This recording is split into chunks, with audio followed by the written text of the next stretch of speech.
I'm looking forward to Wednesday night. We have those Family Feud games. Hope you come and join us, even if you haven't normally been coming. But it's going to be a fun evening together. And also, sort of thank you for getting away last weekend. I got to go out and visit my daughter Lauren in California. Got to visit with her church, and it was, of course, California a little different. You know, Marcy and I were kind of like, well, when do we need to get up in the morning? And she's like, we're just going to get up casually, and then we're going to kind of go out and maybe have brunch, and then we'll go to church. And I'm like, okay, that's not computing for me. But, oh, we don't meet until 2 o'clock. And I'm like, wow, it was great, man. We just take it easy, had lunch, had church, and then we had some good times together. It was nice sometimes to realize that believers in other places sometimes do things a little differently, and it's good. It was kind of nice to get together and worship with them and sing with them and listen to where they were teaching, and it's good to be back home to be with you. We've been reading 1 Samuel, going through this series on overcoming obstacles, and we're going to be talking about that obstacle, the giant, right, Goliath. You probably don't know this member. Some of you will know who I'm talking about. I'm not going to use the names, but we used to have this member that came here who commuted to Los Alamos to work at the lab from just this side of Amarillo. He would drive over here. He would spend his week, sometimes 2 weeks, and then he would drive back home every other weekend, you know, kind of a thing. In the mornings, he would get up and he would call his wife, and they would have a devotion together, and they would pray together. He would call in the evening, and they would talk together in the evening, every evening, and praying for the kids, finding out what was going on. But distance was kind of an obstacle for them. I mean, as well as they were handling it, it was still pretty difficult. But that wasn't the real obstacle that came his way while he was with us. What was the real obstacle in his life is that before he took the job at the lab, his young son was riding on the road, and a drunk driver hit him and killed him. And he struggled with that. He struggled with why would God let something like that happen? And it really, really challenged his faith and his life together, and what was going to do and how he's going to do it. And he thought he'd kind of gotten past all the hurt from that by the time that he got here. And while he was here, he got a call from the parole board. The drunk driver, who is now in prison, was up for early release, and they wanted him to come to the court and to say something in court as to whether he could get this early parole or not. And he was like, man, what am I going to do? What am I going to say? Am I going to get there and say, I don't think it's okay for this guy to get his life back because my son isn't getting back in my life? And, what do you do with that hurt and that sorrow? It was a huge obstacle. I've been told by a lot of parents that I've known over the years who've lost a child in various ways. And they all say, this just isn't the way it's supposed to be. It's just not the way it's supposed to be. And that loss becomes an obstacle in their life. Goliath, right? The giant. Goliath was, when we hear this story from the Old Testament, was King Saul's obstacle. And so I just want to ask you, when you hear the name, you've been in church for a while, you've heard these stories, right? When you hear the name Goliath, what image comes to mind? You might not recall all of the details of his battle attire that we heard when we read the scriptures earlier this morning, right? Do you remember all that stuff that we read together? We're told in those scriptures that it was entirely made of bronze. It was the best and most expensive metal at the time that was used in warfare. We're told that it weighed 5,000 shekels. Now, if you need a translation to how much that weighs, I did. I had to look it up. So a shekel is about half an ounce. And so it weighed about 157 pounds, which sounds like pretty heavy armor to me. I mean, that's like carrying my whole weight around. He was covered, it says, from his head, from his helmet, through his breastplate, all the way to the greaves on his feet. I mean, he was covered head to toe in bronze. He was kind of like a medieval knight looking kind of a thing with all of his armor strapped around him. And it was movable because it says it was put together like the scales of a fish.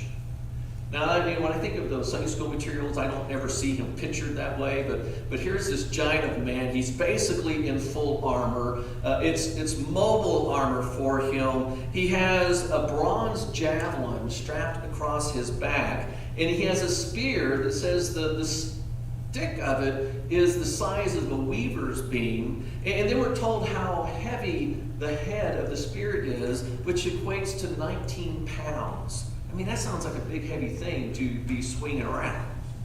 He also had his sword, he had his shield, and he had someone to carry it, as if you'd need a shield if you had all that armor on. And so when we hear the name Goliath, we may not think of all the details of his armor.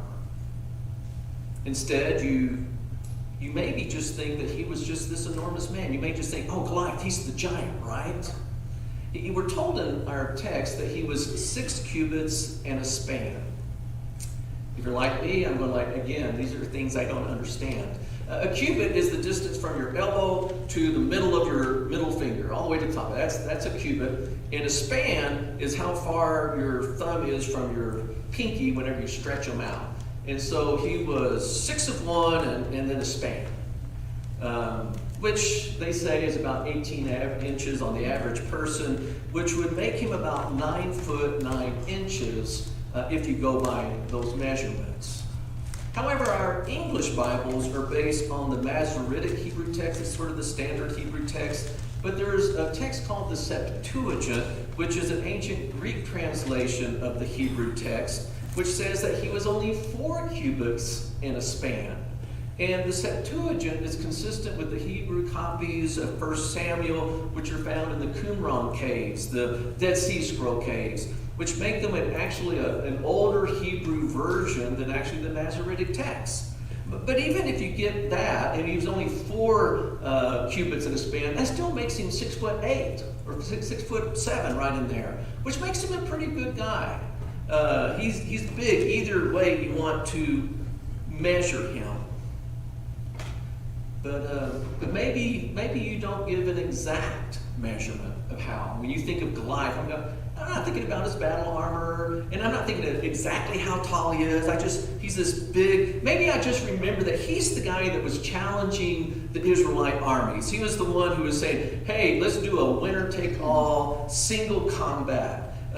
You guys are the servants of Saul, and I'm a guy. Let's go at it. Winner takes all. You know, he asked when we read our scripture together why they were forming for a full-scale battle. You know, we get the idea of this valley, and you get Israel on one side, you get the ancient Philistines on the other, but neither side are advancing, right? They're just on either side. They're not, either one are making a commitment to let the battle happen. And so maybe this is a better way to settle things, one-on-one instead of army on army. All they need is one guy to face this giant of a warrior. It's usually at this point in the story, because we usually learn the story when we're pretty little, that we skip to the end of the story. We immediately jump to the little shepherd boy David, fresh from the fields, who shows up and accepts the challenge, and with his trusty slingshot, whacks Goliath. But there's more to the story about why these two armies are even lined up against one another. And that's the part of the story I want to get to with you today. I want you to ask that question. Why Goliath and the Philistines were being so effective in keeping Israel from moving forward and keeping God's plan. And God's plan, I know this is going to sound terrible, but God's plan was for them to exterminate their neighbors. Doesn't that sound terrible? That was God's command to him. I want you to exterminate your neighbors, and that included the Philistines. Why were they not able to keep moving with God's plan? Why the opposition that stops them? The text that we read earlier in our service reminds us that these two ancient armies, one on side of the other, But we're not told that essentially the Philistines were sort of guarding their homeland. You see, they knew that they were sort of next on King Saul's hit list. King Saul had been leading this army to other nations, to other neighbors, and he had been effectively just wiping them completely out. And he'd been moving from one to the next, and the Philistines figured that they were next. And so instead of waiting for King Saul to come to them, they actually find a moment whenever they take the advantage and try to come against Israel.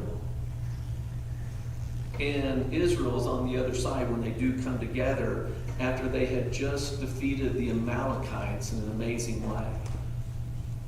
If you're wondering why Israel was on the warpath in the first place, it's as I said, God had actually commanded them to exterminate all of the inhabitants of those who remained in the promised land. You know, that's a process that Joshua was supposed to complete when they first came back in the promised land, but they just sort of got enough land to settle in, and they never really completed it. And so Saul, as he became the very first king of a united Israel, he was determined to follow God's command to him. And so when he received this mission of annihilation, he gathered together an army and he led them against their neighbors. And as I said, they had been doing remarkably well. It was this same Israelite army that had easily defeated nation after nation after nation that were stopped when they came to the Philistines. And they did so because they had a problem. This Israelite army over this time had become a pretty fierce army. They became a merciless force that struck the fear in the heart of the neighbors. If you knew that there was this warring tribe that no one could stop, and whenever they came into a place, they killed everyone. I mean, everyone. And they also even killed all of the livestock and every living thing. It was sort of a scorched earth policy. And they were being effective, and they were coming towards you. I mean, you'd probably be a little fearful. You'd probably be worried. Israel's army continued to grow. It talks at one point how King Saul had gathered to him mighty men who were men of valor, men who were fearless, men who were willing to do what God had directed them to do, to leave no living soul behind.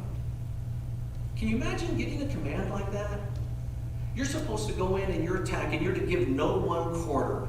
You're to take no prisoners, not even the livestock.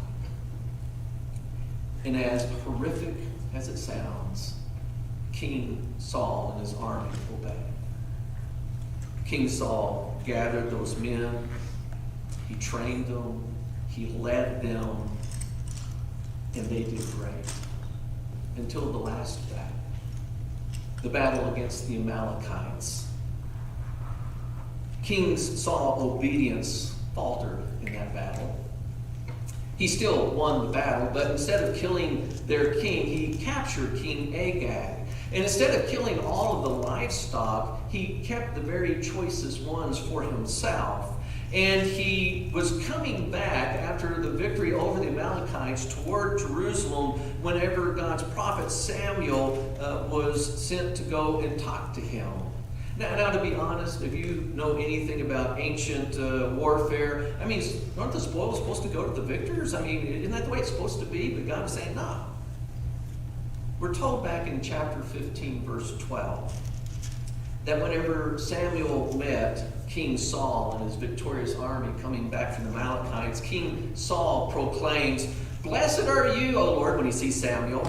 "I have carried out the command of the Lord." To which Samuel says, "Really? What is that bleating of sheep I hear? What is that lowing of cattle? I don't think you carried out the command of the Lord." In other words, he was pointing out that Saul had not really done what God had asked him to do, not completely. King Saul said that, well, we brought back all of these animals because we're going to have a sacrifice for the Lord. We're going to use them in sacrifice to God. And if you didn't know, when they sacrificed animals back then, they only burned up the fatty parts.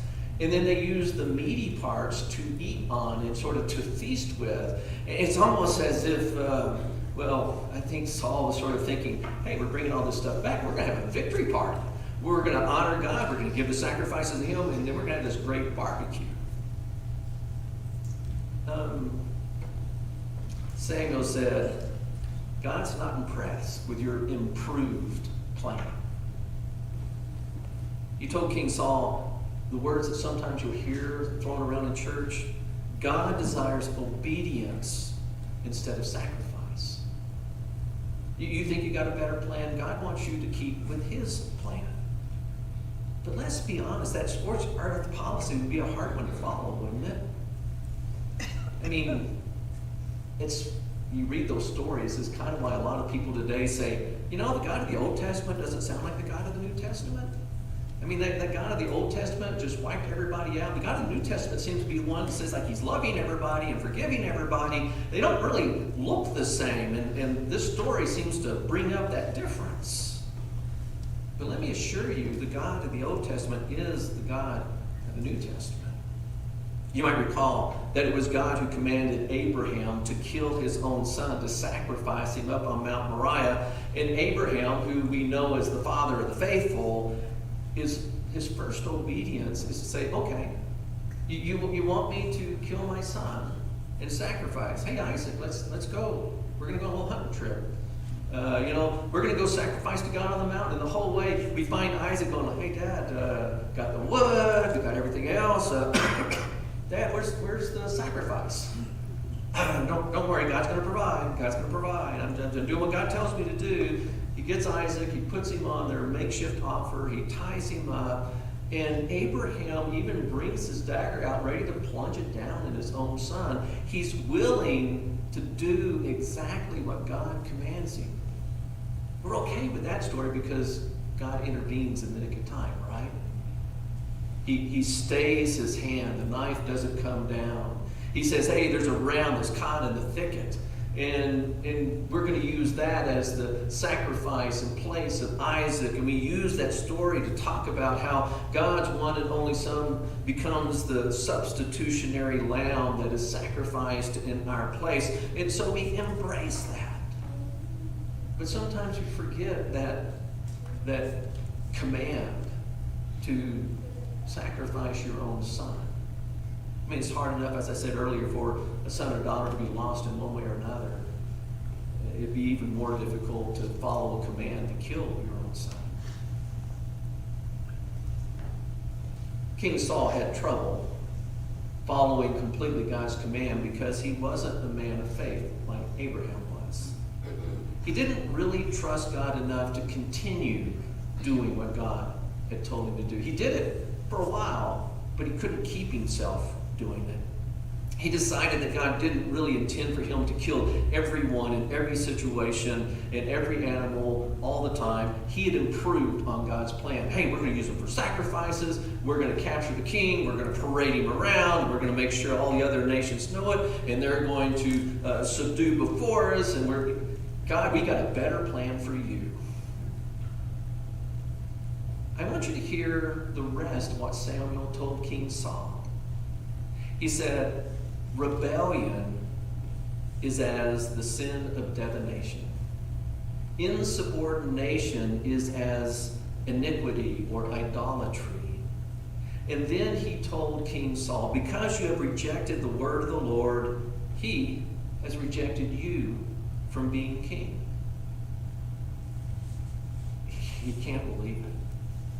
He pleads. He says, hey, man, I didn't mean what I was saying. He even falls on the ground as Samuel is moving away, and he reaches out and he grabs the end of his robe, and it breaks off. And Samuel just looks at it and says, that's kind of like you, this little bit of robe that breaks off. You've been broken off from God. This is why Israel's army, even though it went out to meet the Philistines whenever they approached, were not advancing against them. The real obstacle that had stopped Israel in their tracks was not the Philistines and their mighty army. It wasn't Goliath and all of his glory. It was King Saul's understanding that God was no longer with him.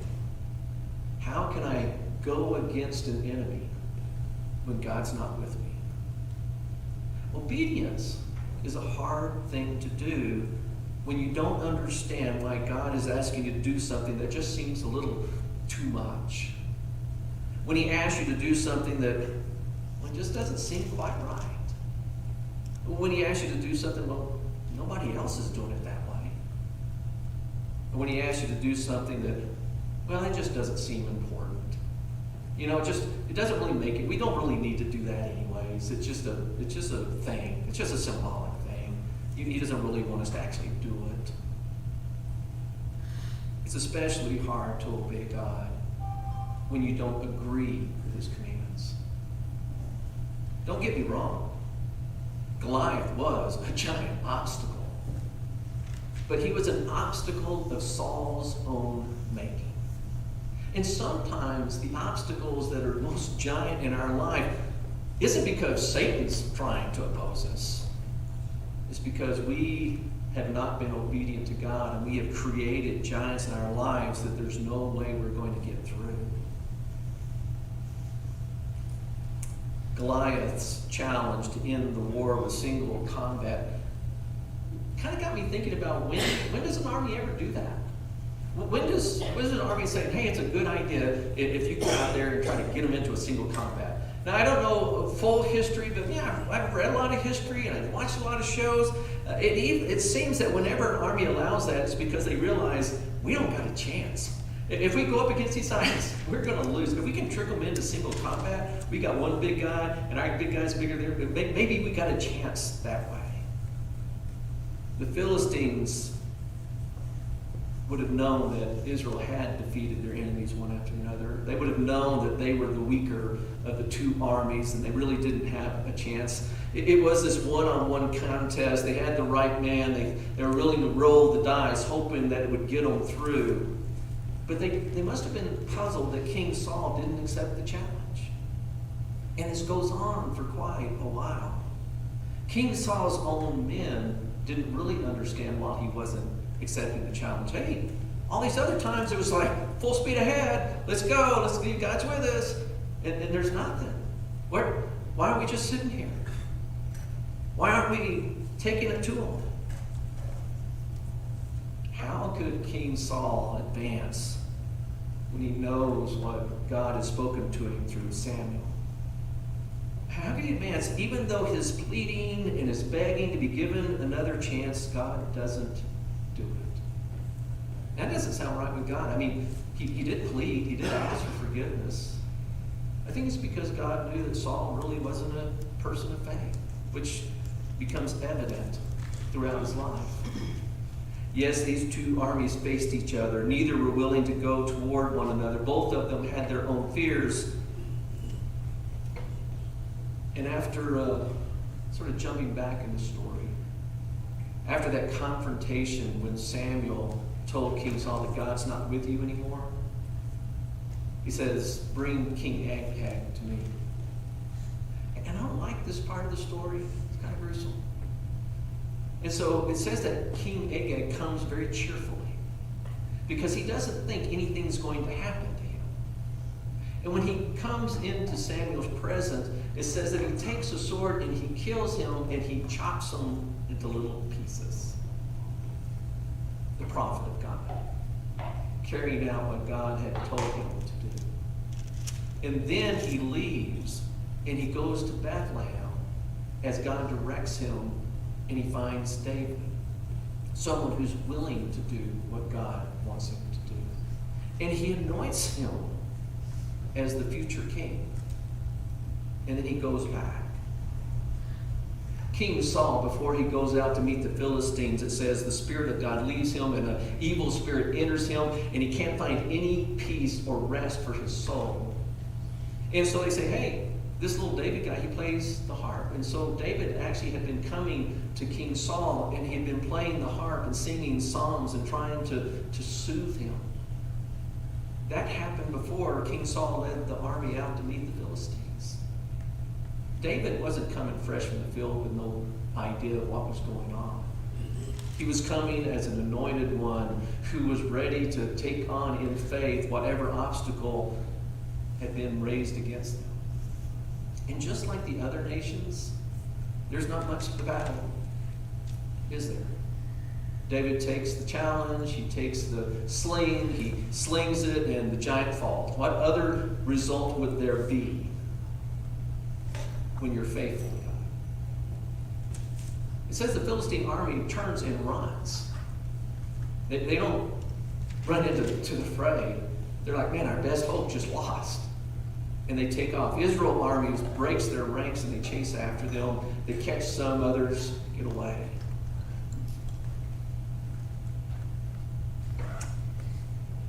It makes you wonder what kind of giants are really in our lives. And are they of our own making? Is it because we have these giants that we can't overcome because we haven't been willing to be completely obedient to God and the commands that He has given us? Jesus said, hey, my commands are really pretty easy. But He's not asking you to go out and kill anyone. He said, I just want you to love God with all your heart and your soul and your mind and your strength.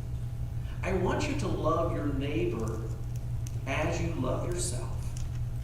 That's what I want you to do. And boy, do we have ways to improve on that. Hey, God, I got a better idea. I'm going to do it this way. I think God's serious. He wants us to obey Him. Our obedience evidences our faith, our trust. In the end, my friend didn't have to go to court to face the man who killed his son. He was so relieved. He said, I really don't know what I was going to say, but he came into the office one day. He said, hey, I got a letter and I don't have to go. They decided that he had done something and he doesn't qualify for early parole, and so I'm not going to have to face this. But since that time, this guy has completed his sentence, and he has been set free from prison. And I talked to him after that, my friend.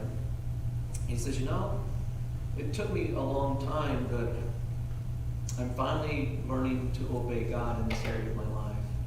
I'm learning to forgive even my enemies. It's not been an easy thing to do, but it's what God commands me to do. And I'm willing to obey. I trust Him. He's moved on in his life with his family, and they have been blessed together. He got a job where they could all live in the same place together. A lot of good things in his life. And if you were to ask him, he would attribute every one of his blessings as coming from God. And that he had some obstacles in his life that God used to help him become faithful. The good news is that God is willing to forgive us when we turn to Him for those times when we're not faithful. He's willing to give us those second chances so that we might stand up and follow Him in all of His commands. We're going to be singing a hymn of invitation today. And if you've got some obstacles in your life that you just say, man, they're just too big, I just don't go. I want you to understand, when you go against obstacles in faith, they're not much there. But whenever you approach an obstacle with disobedience, man, I don't think it's going to go well. Perhaps it's time to turn to the one who can see through all things. Would you please stand?